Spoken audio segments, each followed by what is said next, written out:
Assalamualaikum warahmatullahi wabarakatuh.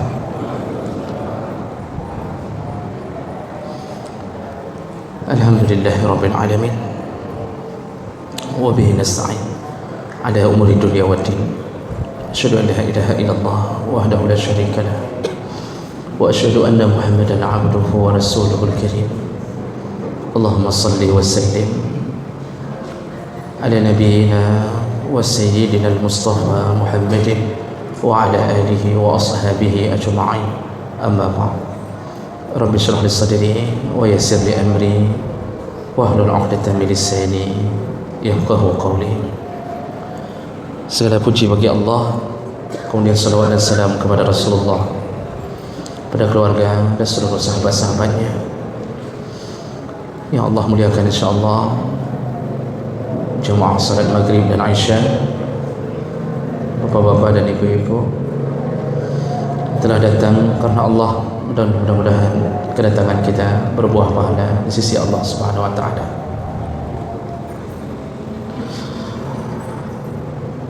Jemaah belaka Allah, kita masih membahas di dalam kitab Adabul Mufrad milik Imam Bukhari, dan masih di dalam bab berbakti kepada orang tua.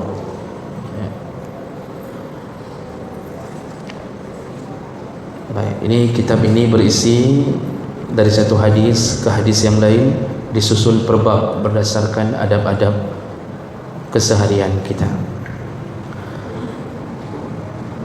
Kita akan lihat hadis yang berikutnya. An Ibnu Abbas radhiyallahu anhuma. Ini hadis ini dari Ibnu Abbas, sepupunya Nabi sallallahu alaihi wasallam. Annahu atahu rajulun, datang seorang laki-laki kepada Ibnu Abbas. Lalu laki-laki itu berkata, faqala inni khatabtu imra'atan, aku pernah melamar seorang perempuan, kata laki-laki ini.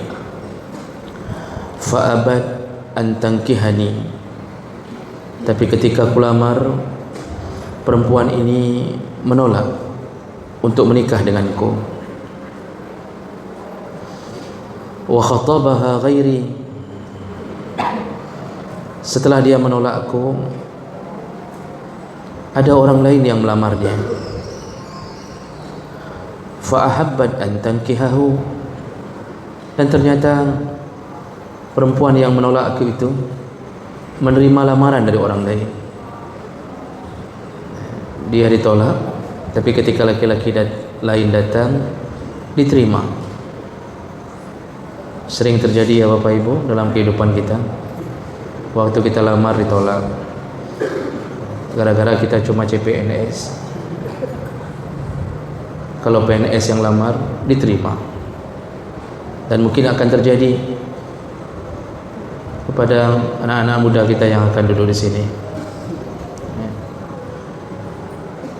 Faghirtu 'alaiha, dan aku cemburu, kata laki-laki ini.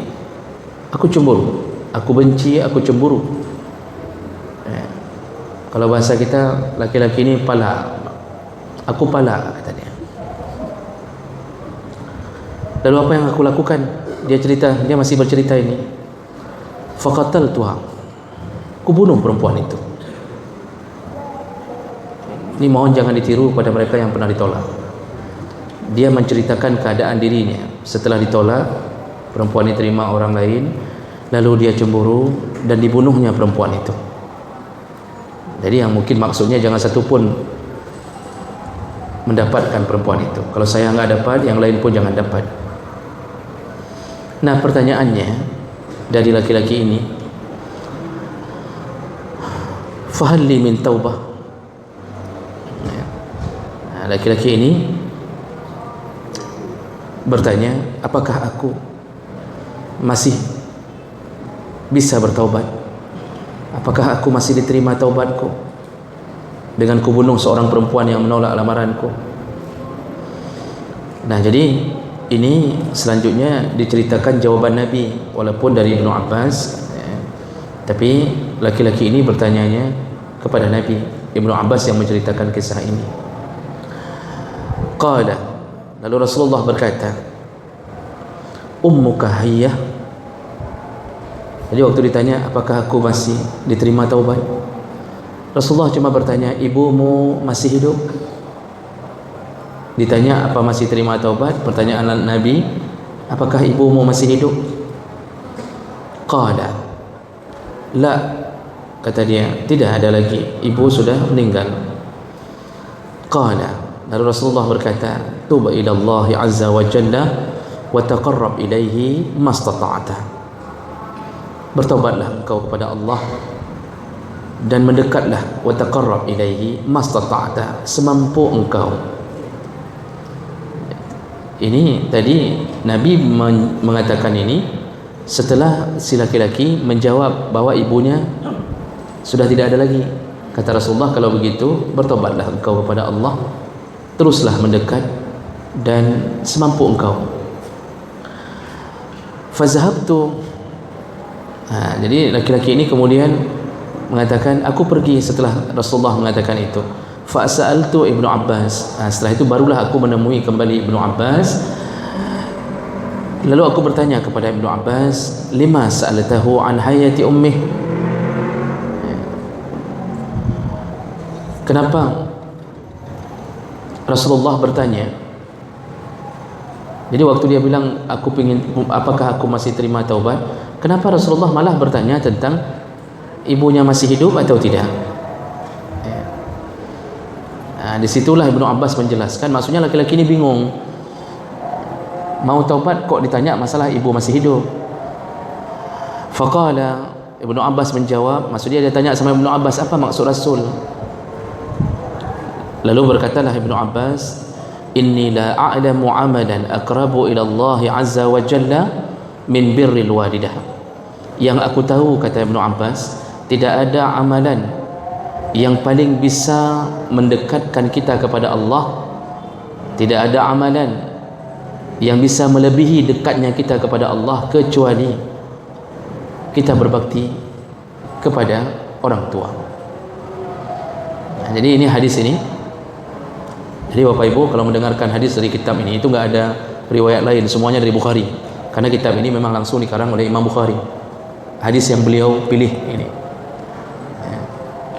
Dan insyaallah sahih, walaupun ada karangan dari Imam Albani yang mengatakan ada beberapa hadis yang diragu-ragukan, tapi insyaallah kesahihannya 95% semua hadis dalam kitab ini. Jadi kenapa Imam Bukhari memasukkan hadis ini ke dalam adab berbakti ke orang tua? Lihat permasalahannya. Yang pertama, ada orang yang berdosa besar dan dosanya adalah membunuh. Membunuh itu termasuk salah satu dari 7 dosa besar yang kata Rasulullah, sab'un mubiqat. Ada 7 dosa besar yang mubiq, menghancurkan kamu di hari kiamat kalau tidak taubat. Salah satunya adalah qatlun nafsi bighairi haq, membunuh orang tanpa hak. Orang yang berhak dibunuh yaitu seorang pembunuh, maka dia berhak dibunuh dengan cara dikisas. Ahli waris meminta kepada qadhi mengkisas orang yang membunuh salah satu daripada saudaranya, itu berhak dibunuh. Kemudian seorang penzina yang berzina setelah menikah, sudah punya istri atau sudah pernah beristri walaupun bercerai tapi berzina, ini berhak dibunuh dengan cara dirajam, tanam setengah badan, lempar dengan batu, tidak boleh terlalu besar, tidak boleh terlalu kecil, tetapi batu yang menyiksa, lempar sampai mati, dan orang yang melempar mendapatkan pahala. Sampai Allah mengatakan tentang masalah zina, wala ta'khus bihima ra'fah, jangan engkau merasa belas kasihan kepadanya.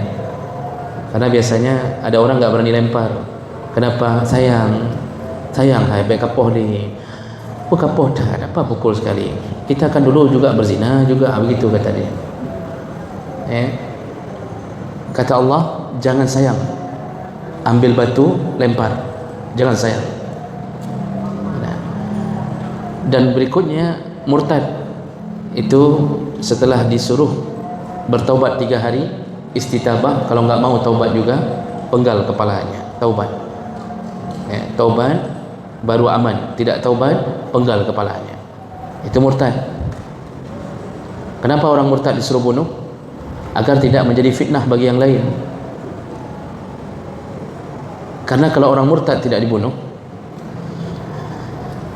seakan-akan dia ingin mengatakan agama Islam itu tidak benar. Buktinya ada orang keluar. Karena standar benar dalam pemikiran orang awam, standar benar itu adalah akal. Sedangkan di sisi iman, orang beriman, standar benar bukan akal, tetapi syariat, wahyu. Walaupun akal tidak bisa menerima, tapi kalau wahyu mengatakan ini benar, maka itu benar. Makanya kaum Mu'tazilah menuhankan akal. Kalau orang murtad tidak dibunuh, ada yang akan mengambil kesimpulan ternyata Islam itu nggak sempurna juga, ternyata Islam itu nggak benar. Kenapa? Buktinya ada yang keluar. Karena akalnya akan berkata, kalau Islam itu benar, nggak mungkin orang keluar. Ada anak keluar dari pesantren, keluar bukan 1-2 orang, 10 orang sekali keluar dari pesantren. Bagaimana akal kita berbicara? Akal kita akan mengatakan, kalau 1 orang keluar, oke lah, mungkin salah anak itu. Tapi kalau sudah 10 orang keluar, berarti pesantrennya yang salah. Padahal kalau diselidiki, mungkin 10-10-nya bermasalah. Jadi gaya kita berpikir kebenaran adalah akal. Maka orang murtad disuruh bunuh, karena kalau nggak dibunuh, muncullah sebuah pemahaman terwaham bahwa Islam itu ada kekurangannya, sehingga menyebabkan orang harus mencari agama lain yang lebih sempurna. Nah, itulah orang-orang murtad itu mencari agama lain karena tidak nyaman, tidak betah bersama Islam. Disuruh bunuh untuk menghilangkan fitnah itu. Karena Allah mengatakan innad dina indallahi al-Islam, agama paling benar cuma Islam. Jangan apa yang ragu, Pak, cuma Islam. Tidak ada lain. Dan kapan lagi boleh membunuh orang? Di saat kita membela diri dirampok. Abu Hurairah bertanya kepada Rasulullah, ya Rasulullah, kalau aku dirampok lalu aku membela diri, kalau aku terbunuh bagaimana nasibku ya Rasulullah dalam keadaan membela diri itu? Rasulullah berkata, anta fil jannah, engkau bisa masuk surga kalau engkau terbunuh karena membela diri. Artinya dia syahid, membela hartanya, membela nyawanya. Lalu Abu Hurairah tanya lagi, kalau dia yang kubunuh, perampok itu yang kubunuh, bagaimana nasib dia ya Rasulullah? Apa jawab Nabi? Huwa finnar, perampok itu dalam neraka. Jadi kita nggak ada dosa, membunuh perampok nggak ada dosa. Kita dibegal di tengah jalan, kita bela diri, sudah melihat memang begal itu ada tanda-tanda ingin membunuh, bawa pedang, bawa pisau, ingin membunuh, kita bela diri, akhirnya terbunuh itu begal. Hukum Islam mengatakan, walaupun kita menjadi dalam tanda kutip pembunuh, tapi tidak berdosa karena kita membunuh karena membela diri. Begal itu mati, bagaimana nasibnya? Neraka. Sudah mati, neraka lagi. Itu hukum Allah. Hukum kita membela diri gara dibegal, begal mati, kita dipenjara. Itulah yang membuat begal berkembang. Maka begal itu menjamur, Pak, perampok menjamur. Kenapa? Tenang, kalau kita dipukul, yang mukul itu masuk penjara, walaupun kita yang merampoknya. Itu hukum dunia. Aneh, Pak, kita bela diri, kita yang di penjara. Ini membuat begal senang dengan hukum-hukum yang berlaku di dunia. Maka tidak ada hukum yang lebih adil daripada hukum Allah. Kalau kita ikut hukum dunia, sakit hati kita. Jadi jemaah, maka Allah Subhanahu wa taala, orang ini membunuh tidak hak. Dia membunuh orang perempuan yang menolak lamarannya, dibunuhnya. Tidak hak, artinya dia telah jatuh ke dalam dosa besar. Sedangkan dosa pembunuhan, kata Allah dalam surat An-Nisa, Wa may yaqtul mu'minan muta'ammidan fajazaohu jahannam. Kata Allah, yang membunuh mukmin, seorang mukmin beriman kepada Allah dan Rasul, muta'ammidan, sengaja, bukan tidak sengaja. Kalau tidak sengaja tidak akan jatuh ke dalam ancaman Allah. Maksud enggak sengaja apa? Kita jatuh dari pohon, kita naik pohon mangga, panen, jatuhnya ke orang yang jaga di bawah, kita selamat, orang itu yang mati. Ini tidak sengaja, maka enggak berlaku ancaman Allah. Yang ini sengaja membunuh, berencana, memang sengaja dan tidak berhak untuk dibunuh. Apa kata Allah? Pertama, fajazaohu jahannam, dipastikan dia nanti akan masuk ke dalam neraka jahannam. Allah mengatakan yang membunuh mukmin dengan sengaja. Tidak peduli, Allah kan enggak bilang kalau kafir membunuh mukmin, tidak. Yang membunuh mukmin, artinya pembunuhnya juga mukmin, maka pembunuh ini kalau tidak diterima taubatnya oleh Allah, artinya dia tidak taubat. Kalau Allah terima taubat tapi dia tidak taubat, masih terus melanjutkan pembunuhan, tidak ada penyesalan, masih terus mengulang-ulang, maka resiko pertamanya jahannam, khalidan fiha, kekal di dalamnya. Allah enggak bilang orang kafir. Kali ini Allah enggak bilang orang kafir. Siapapun yang membunuh mukmin, walaupun orang Islam sendiri, Allah bisa buat satu hukum khalidan fiha. Padahal sebenarnya yang kekal dalam neraka itu kafir. Tapi urusan pembunuh Allah menyebutkan yang membunuh pun bisa kekal dalam neraka, enggak keluar-keluar lagi. Wa ghadiballahu alaih, ditambah lagi sama Allah, saking bencinya Allah kepada orang yang membunuh mukmin. Allah marah kepadanya. Sudah 3 ancaman. Masuk jahannam, kekal di dalamnya, padahal kekal ini untuk kafir sebenarnya, tapi pembunuh kekal di dalamnya. Wa ghadiballahu alaihi, Allah marah kepadanya. Wa la'anahu, keempat Allah laknat dia. Yang kelima, wa a'adda lahu azaban alima, dan Allah telah siapkan untuknya azab alima yang sangat pedih, sangat pedih.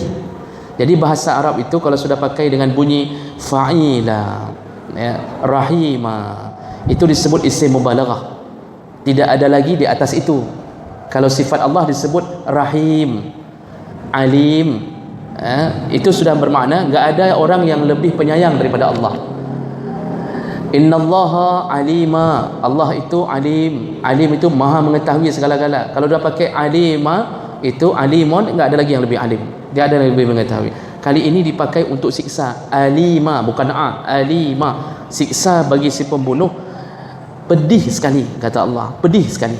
Dahsyatnya kira-kira apa? Kalau kita disiksa di dunia, kita berharap mati, kuku dah dicabut, gigi berontok, sudah disilet-silet, ditaruh bawah kuyun, juru nipis, Masya Allah, disiksa habis-habisan, diremukkan tulang. Berakhir kapan? Ketika malaikat maut datang. Berakhirlah, sudah. Berarti kita di situ selesai siksa. Di neraka, la yamutu fiha, orang di dalamnya tidak bisa mati, tidak bisa mati, tapi disiksa hampir seperti mati. Dahsyatnya siksa, hampir seperti mati, tapi tidak bisa mati. La yamut, mereka tidak akan mati. Wala yahya, anehnya lagi Allah tambah kalimat, juga tidak bisa hidup.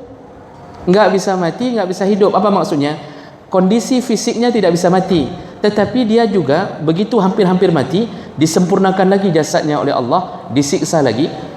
Waktu disempurnakan itu dia merasa hidup. Alhamdulillah, seperti contohnya begitu. Alhamdulillah, saya hidup lagi. La yahya, engkau tidak bisa hidup. Baru hidup, baru sempurna, dihantam lagi sampai seperti mau mati. La yamut fiha wa la yahya, tidak bisa mati, tidak bisa hidup, terus saja, dan tidak bisa keluar dari neraka. Tidak ada pantai, neraka tidak berpantai. Kita kalau tenggelam cari pantai untuk istirahat, neraka tidak ada pantai. Minta istirahat sebentar, tidak boleh. 1 detik saja mohon, tidak boleh, kata Allah. Maka hati-hati dengan dosa pembunuhan. Kita tanggung jawabnya bukan dengan hanya korban, Pak. Kalau dalam fikih, kalau bicara masalah pembunuhan, tanggung jawab kepada 3 lapisan. Pertama, Kita tanggungjawab kepada Allah yang telah menciptakan hamba yang kita bunuh. Allah cipta, kita yang membunuhnya. Tanggungjawab dengan Allah. Urusan tanggungjawab dengan Allah, taubat. Kalau Allah terima taubat, maka amanlah kita. Selesaikah kita di situ? Belum. Di dunia kita berurusan dengan ahli waris dari orang yang kita bunuh. Anak yatim, istrinya yang janda, ibunya yang kehilangan anak memberi nafkah, ayahnya yang mungkin sudah susah payah tapi anaknya hilang kita bunuh. Tanggungjawab sama ahli waris. Bagaimana selesaikannya? Kalau ahli waris mengatakan bunuh balik, qisas, maka kita siap-siap harus dibunuh balik dengan restu dari ahli waris. Jadi ini keputusan sama ahli waris. Ahli waris musyawarah, gimana? Kita balas bunuh? Kalau balas bunuh, maka qadhi dengan permintaan ahli waris memutuskan kalau betul-betul terbukti orang ini dikisas. Kalau di Arab Saudi, karena masih menjalankan hukum ini, itu setiap Jumat, hampir setiap Jumat, sebelum salat Jumat, di masjid di luar kota Mekah, masjid, ada beberapa masjid yang dipakai, Pak, ya, termasuk di Taif dan beberapa masjid, itu diumumkan di radio. Malam Jumat diumumkan, saksikan beramai-ramai, ya, besok ada qisas. Begitu. Memang kenapa disuruh umumkan? Karena Allah yang suruh. Allah mengatakan falyashhad, saksikanlah proses itu, saksikanlah biar jadi pelajaran. Kalau orang berzina, Allah juga waktu rajam disuruh saksikan, falyashhad azabahuma ta'ifatum minal mu'minin, saksikanlah proses merajam oleh segolongan atau sekelompok banyak orang mukmin, saksikanlah, kata Allah, biar jadi pelajaran. Maka qisas diumumkan, besok orang beramai-ramai kumpul di lapangan, lalu orang ini didudukkan dengan model duduk tasyahud awal, lalu kepalanya dimerengkan, Algojo langsung mengayunkan pedang, sekali ayun putus kepalanya. Algojo ni PNS, Pak, dia dapat gaji dari kerajaan dan dia akan mewariskan ilmu untuk memenggal itu kepada anaknya. Jadi keluarga Algojo ni, dia akan latih anaknya di bawah selalu. Ini saya baca di dalam bagaimana proses menjadi Algojo. Dipilih oleh pemerintah yang ahli, kemudian dia wariskan ilmu itu kepada anaknya. Jadi kerjanya cuma menggal-menggal kepala saja, dapat gaji. Masya Allah, Pak, menggal kepala orang dapat gaji, Masya Allah. Pingin kita kerja seperti itu, nggak dapat lagi, Pak. Dan gajinya besar, karena nggak semua orang mampu melakukan itu. Potongnya tidak boleh terlalu dekat dengan rambut, tidak, artinya tidak boleh lewat dari leher, tidak boleh ke pundak. Disitulah waktu angkat pedang harus tepat jatuhnya. Di situ mereka latihan sampai 1000 kali memenggal kambing, itu latihan. Sekali jatuh selesai, itu qisas. Itu baru kalau ahli waris mengatakan qisas. Kalau ahli waris nggak mau qisas, kata ahli waris, kami sudah sepakat, kami nggak mau qisas, bayar diat. Maka wajib bayar diat oleh si pembunuh, dan keluarga si pembunuh wajib tanggung jawab. Berapa diatnya? 100 ekor unta. Kalau pembunuhannya disengaja, maka bayarnya 100 ekor unta yang dewasa. Satu unta dewasa sekitar 20 jutaan, 100 ekor 2M. Makanya kalau dengar TKW kita kenapa boleh dibebaskan dengan syarat bayar diat 2M oleh pemerintah, ukurannya 100 ekor unta. Bayar 2M nyawa orang. Hari ini nyawa orang nggak ada yang bayar, Pak. Makanya bunuh orang menjadi hal yang remeh, karena nggak berjalan hukum Islam. Itu hak ahli waris, suka-suka mereka menentukan kalau terbukti pembunuhannya. Selesaikah kita?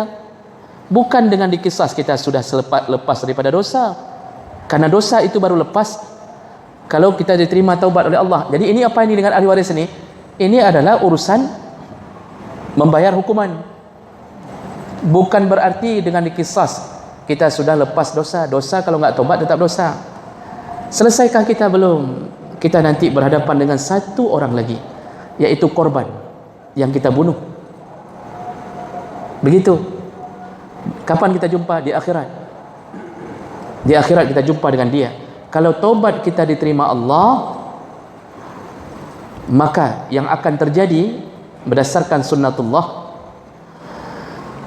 orang yang kita bunuh karena kita membunuhnya, bisa-bisa dia juga dimasukkan surga, karena besarnya pahala kesabaran dia dalam dibunuh. Kita yang diterima taubat juga masuk surga, yang korban juga bisa masuk surga. Jadi seakan-akan dia berkata apa? Alhamdulillah, terima kasih sudah kamu bunuh, untung kamu bunuh, kalau kamu nggak bunuh saya lagi kiban-kiban. Itu hukum Allah. Allah akan, wa huwa ahkamul hakimin, Allah akan melakukan seadil-adilnya. Kalau kita tidak taubat sampai mati masih terus membangga-banggakan, saya pernah bunuh fulan, saya pernah bunuh fulan, jangan main-main dengan saya, nggak taubat, nggak ada penyesalan, nggak ada apa-apa, maka di akhirat bertemu dengan korban. Kalaupun kita punya kebaikan, Allah akan minta ganti darah dia dengan kebaikan kita. Bayarnya bukan dengan uang. Kita pernah umrah, pernah naik haji, ada salat, semua salat kita, semua umrah kita, Allah bayarkan untuk si korban. Gara-gara kita bunuh dia, kebaikan kita dilimpahkan kepadanya. Mungkin si korban ini dulu orang yang nggak terlalu hebat ibadahnya, tapi karena dia jadi korban pembunuhan, kebaikan kita dialirkan kepadanya, dan dia bisa masuk surga karena kebaikan kita si pembunuh. Kalau nggak cukup, terlalu berat, terlalu banyak yang harus dibayar, nggak cukup, karena mungkin kita siksa dia segala macam, nggak cukup, maka keburukan dari si korban akan diberikan kepada si pembunuh. Akhirnya korban masuk surga walaupun di dunia pas-pasan ibadahnya, si pembunuh walaupun hebat ibadahnya maka masuk neraka dengan transfer kebaikan dan keburukan. Keburukan dari korban transfer ke dia, kebaikan pembunuh transfer, begitu. Begitulah yang telah dijelaskan dalam beberapa hadis. Jadi besar dosa bunuh itu bahaya. Berusahalah untuk tidak menyentuh darah orang lain selama tidak ada hak, selama dia tidak berhak dibunuh. Kalau bisa bertahanlah, bersabarlah, karena yang membuat kita terpancing membunuh, Pak, itu bisikan syaitan. Jadi syaitan, udah sikat saja, katakan laju, kahambur laju, hana pupunyan. Begitu Pak. Ada mirip syaitan tadi? Enggak mirip, Pak, ya? Begitulah kira-kira dia hasut ya. Sehingga kita lupa kenapa suami bisa bunuh istri. Syaitan yang memulai membisikkannya. Bagaimana cara membisikkannya? Diawali dengan marah. Makanya Rasulullah waktu ditanya, ya Rasulullah, nasihatilah aku. Rasulullah jawab, la taghdab, jangan marah. Yang lain, ya Rasulullah, la taghdab, jangan marah. Yang lain, ya Rasulullah, la taghdab, kata Rasulullah, jangan engkau marah. Kalau engkau tidak marah, walakal jannah, engkau masuk surga. Kenapa Rasulullah berulang-ulang mengatakan jangan marah? Gara-gara marahlah dimulainya maksiat yang lebih besar. Gak ada rencana bunuh istri, gara-gara marah kita bunuh istri. Padahal sebelum itu kita selalu mesra dengannya, jalan berdua, jatuh Honda berdua, macam-macam bisa terjadi. Tapi bercanda, tapi begitu sekali marah, karena kita gak bisa menahan amarah, terjadilah. Setelah itu menyesal. Kan banyak kejadian hari ini, Pak, gara-gara marah. Itu di Nagan, Hakim Medan, istri bunuh suami. Di Ulemadon, suami bunuh istri. Dan hati-hati, ternyata kita sudah berada di dalam lingkaran tanda-tanda kiamat. Kata Rasulullah, salah satu tanda kiamat kasratul haraj, yaitu banyaknya terjadi pembunuhan. Aneh kan, Pak? Dari dulu sudah banyak terjadi pembunuhan. Dari zaman Nabi sudah bunuh-membunuh.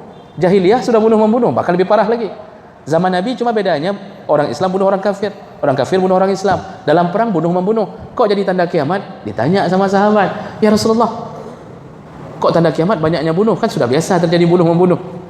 Begitu memang hidup jahiliyah. Berarti sudah dari jahiliyah kah terjadi kiamat? Belum. Rasulullah ditanya, pembunuhan yang bagaimana ya Rasulullah? Rasulullah jawab, tanda kiamat yang membunuh bukan orang yang jauh, tetapi orang yang dekat. Anak bunuh ayah, ayah bunuh anak, keponakan bunuh paman, paman. Begitu penjelasan Nabi. Dan ini ternyata, Pak, kita terjadi. Hari ini hampir semua kasus yang diangkat, pembunuhan terjadi keluarga dekat. Keluarga dekat.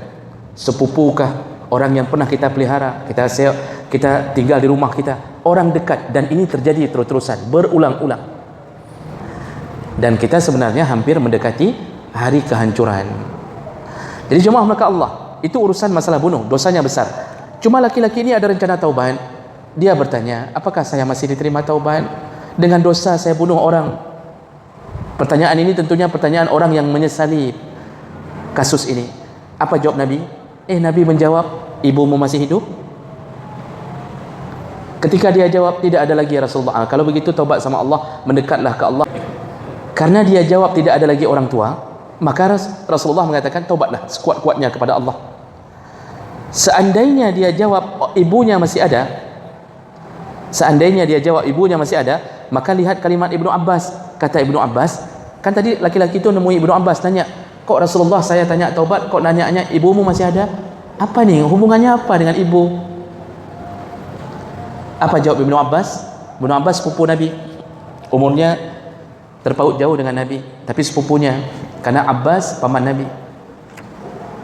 Dan Ibnu Abbas diberikan oleh Allah kelebihan karena permintaan Nabi. Dia paling mudah faham Al-Quran dan maksud Al-Quran, paling faham. Makanya semua tafsir menurut Ibnu Abbas. Apa jawab Ibnu Abbas waktu ditanya sama laki-laki ini? Yang aku tahu, kata Ibnu Abbas, yang aku tahu, enggak ada jalan taubat yang lebih mudah untuk mendekat ke Allah kecuali melalui tangan orang tua. Apa kesimpulannya Bapak Ibu? Taubat, salah satu yang paling mudah untuk taubat, ini taubatnya ke Allah, tapi Allah membuat sebuah jembatan di dunia agar taubat mudah diterima, adalah melalui tangan orang tua. Jadi bagi mereka yang pernah jatuh ke dalam maksiat, hari ini sudah taubat, bagaimana caranya Allah mudah menerima taubat kita? Salah satunya, berbuat baiklah sehabis-habisnya kepada orang tua, terutama ibu. Kenapa ibu? Apakah kita laki-laki tersindir? Ustaz, pekan ibu sampai tadi leh. Kenapa kita yang laki-laki enggak disebut sama Nabi? Saya sudah kasih tahu kenapa ibu. Karena ada pekerjaan yang tidak sanggup kita lakukan sebagaimana pekerjaan seorang ibu, dan ini kita harus akui, Pak. Kita badan kekar, tapi suruh cuci piring enggak sanggup. Badan boleh kekar, Pak. Jogging, kalau lari itu berpuluh kilometer. Kata istri, bang, tolonglah cuci piring. Oh, nyanyi yang haid dong. Itu jangan suruh, saya tidak sanggup. Cuci baju anak tidak sanggup. Cebok anak, pernah kita coba. Kita ambil selang, kita dosmir. Cukup kencang, Pak. Sampai bertuh punggung anak. Pegang tahi pun kita tidak mau. Tapi ibu, Masya Allah, lagi makan nasi, anaknya panggil dari WC, mak sudah dipanggil. Ibu taruh nasi, subhanallah, ditaruhnya nasi, dicucinya tangan, dia cebok anaknya, masih meligan. Meligan sebenarnya apa, Pak? Masih nempel, Pak. Masih nempel tahi anaknya di sebelah kiri. Dia ambil kembali nasi, dia makan. Enggak ada luat sedikit pun. Tidak jijik sedikit pun. Kita laki-laki, Pak, anak sudah manggil 10 kali. Misal mama enggak ada di rumah. Kita bilang apa? Kekapres, aku tampar ke ente. Tunggu sebentar, bapak tampar nanti. Sudah tahu bapak makan. Masya Allah, ini kita, Pak, termasuk yang bicara. Jadi jangan pikir enggak termasuk yang bicara. Sama kita sifat laki-laki, Pak. Memang begini. Tapi ibu, subhanallah. Makanya Rasulullah mengatakan, Allah Subhanahu wa taala sifat Rahman Rahimnya penuh 99%. 1% diturunkan ke dunia dan dibagi-bagi, kata Abu Hurairah. 1% diturunkan ke dunia, dibagi-bagi. Jadi yang ada di sisi Allah itu 99%. Semuanya, keindahan surga, kecantikan bidadari, 99%, Pak. Maka jangan tahu, jangan hari ini begitu lihat perempuan cantik langsung merasa kapalola ga'dat. Itu 1% yang dibagi-bagi. 1% dibagi-bagi, kata Nabi, dibagi kepada dinginnya salju, supaya dingin es, itu dari 1% itu diambil. Supaya panasnya api, dari 1% diambil. Supaya gantengnya laki-laki, dari 1%. Supaya berototnya laki-laki, dari 1%. Supaya cantiknya perempuan, dari 1%. Jadi dapatnya berapa? 0,0,0. Dan sampai Rasulullah mengatakan, dititipkan kasih sayang oleh Allah ke dalam diri seorang ibu. Itu bahkan ada bahagian persennya lagi dititipkan kepada kuda untuk sayang kepada anaknya, dengan cara begitu anaknya lewat di bawah kakinya, maka kuda itu akan mengangkat kakinya. Sayang jangan terinjak anak. Itu dari 1%. Ke ibu dititip, ke ayah dititip sedikit, walaupun sedikit sekali ke ayah kadang-kadang, tapi ke binatang pun dititip agar sayang kepada anak. Disitulah kita lihat bagaimana dari 1% dibagi-bagi itu saja sudah luar biasa kasih sayang ibu. Kapanpun dia tetap terima anaknya. Dulu dia sudah bilang sama anak gadisnya, jangan kawin sama dia. Mamak tahu dia itu begini, kahwin juga karena sudah cemburu, sudah cinta buta. Akhirnya betul-betul dipukul sama suami ini. Anaknya sudah gembung-gembung, pulang ke rumah, nangis-nangis. Ayah dari pintu pagar mengatakan, "Kakak aku pegah rojah bekam kahwin? Nyan kacau ke?" Ini kata ayah, kata kita Pak. Biasanya kan begitu. Ini normalnya ayah, tapi nggak semua ayah begitu. Mamak bilang dari dalam rumah, "Hai, jangan kayak gitu, itu kan anak kita juga." Padahal dulu dia yang bilang juga, "Jangan kawin sama laki itu." Tapi begitu lihat anaknya udah gembung-gembung, "Jangan ayah, jangan diusir, itu anak kita juga. Ini begini." Tetap diterimanya. Masya Allah, 0, sekian persen. Maka bayangkan sifat rahim Allah 99%. Makanya hari kiamat iblis pun menyesal kenapa dikutuk oleh Allah. Saking sayangnya Allah kepada hamba, sampai Allah akan terus bertanya, "Apa andalan amalmu?" Ini hadis. "Apa andalan amalmu? Sebutkan salah satu amalmu yang bisa aku masukkan engkau ke dalam surga." Maka beramallah banyak-banyak.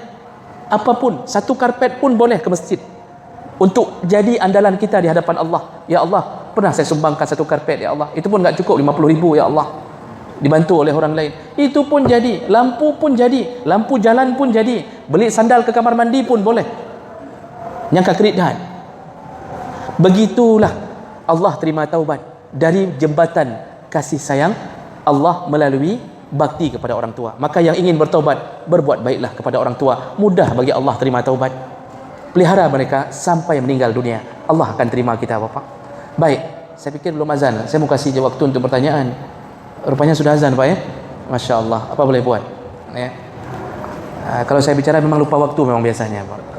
Maklum saja. Ya. Jadi kalau begitu, ini kesimpulan kita. Kita sambung insya Allah di bulan yang akan datang. Ya. Jadi satu malam, kalau hadisnya panjang, satu hadis. Kalau hadisnya pendek, 2 hadis. Insya Allah 2025 selesai kitab ini. Baik, semoga yang duduk Allah telah catatkan pahala untuknya, dan semoga Allah memberkahi keluarganya, dan semoga Allah kumpulkan kita kembali di dalam surganya. Amin ya rabbal alamin. Subhanakallahumma wa bihamdik, asyhadu an la ilaha illa anta, astaghfiruka wa atubu ilaik. Wassalamu alaikum warahmatullahi wabarakatuh.